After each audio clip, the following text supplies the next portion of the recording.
Engine naman tayo, number 2. Ang titignan nyo sa engine is kung may mga sign siya ng electric tape, tapos titignan nyo kung original pa ba yung mga tubo.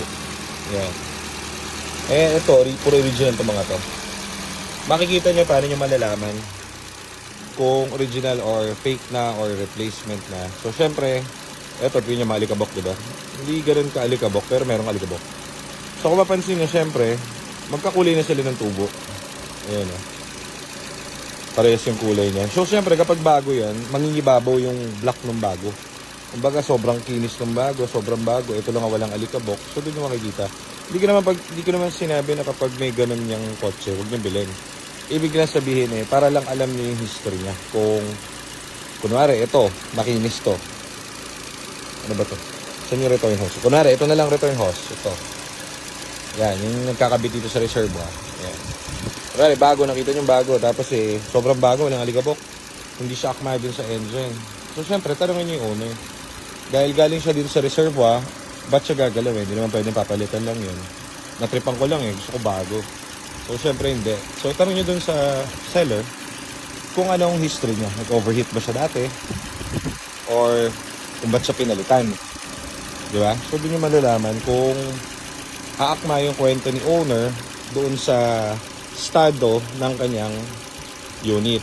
Ngayon, if sinabi naman niya, dati nag-overheat yan kaya pinalitan to, pero nagawa na. So, good thing yun kasi si seller is honest. Kumbaga, dinidetail niya sa inyo yung ginawa sa kotse. Meron kasing ibang seller, tinatago yan. So, para mabili. Diba? Para kumbaga, lahat ng okay, sasabihin sa iyo. So, ganun lang. Ngayon, ano yung next natin? Next natin is ito, ang reservoir. Anong tinitingnan namin next is reservoir. Ganito ang kulay ng original na reservoir. Medyo yellowish siya.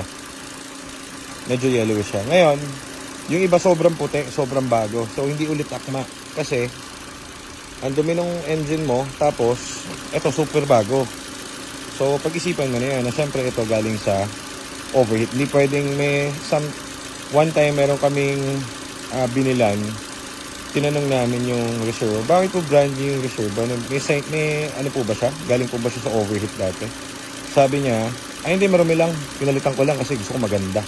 Pero yung engine niya, parang mas marumi pa rito. So, hindi akma. So, kapag kasi ang alibay nun is, binili niya sa Lazada at hindi akma. So, tinatago niya lang na nag-overheat yung unit, diba?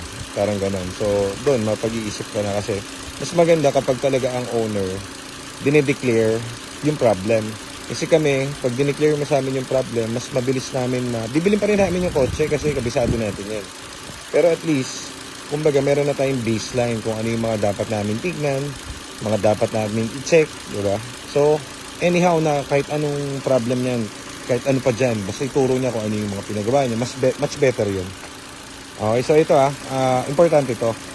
Ngayon, yung iba, turo ko rin, para doon sa ibang mga naka-Ford dyan, pag kayo po ay nag-overheat at nagbabawas yung tubig, maraming question na gano'n.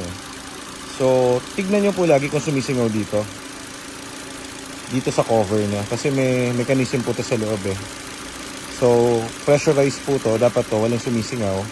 So, ngayon, ang ginagawa kasi ng iba guys, kunwari, tuwing aalis ka overthinker ka, kumbaga paranoid ka na mag-overheat ka. Ang ginagawa ng iba, every 2 days, 3 days, nilalagyan ng tubig to.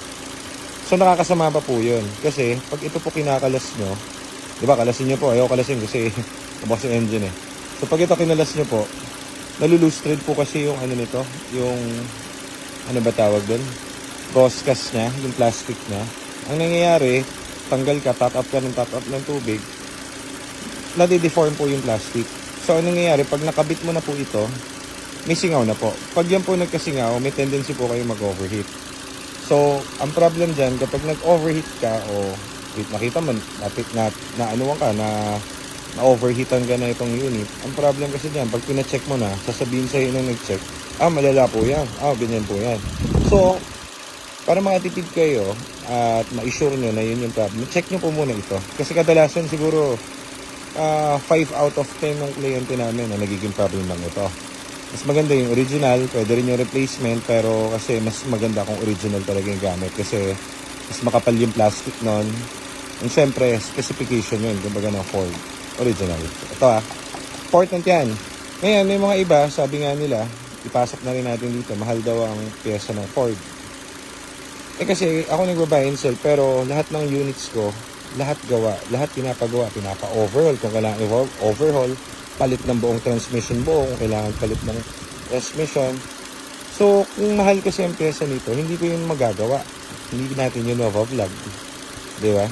So, parang lugi pa tayo doon.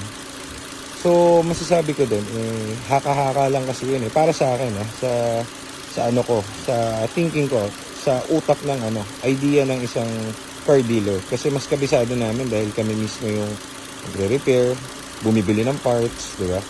So, meron nga kami nung last week, sila ma'am, yung pinunta namin fiesta, yung sabi ko pumunta ng shop. Ang singil sa kanya ng ganito, 25,000. Doon sa resibo niya, 25,000 guys replacement. Yung replacement nito, parang 1,000 lang to 1,500. Yung iba naman, 2,500.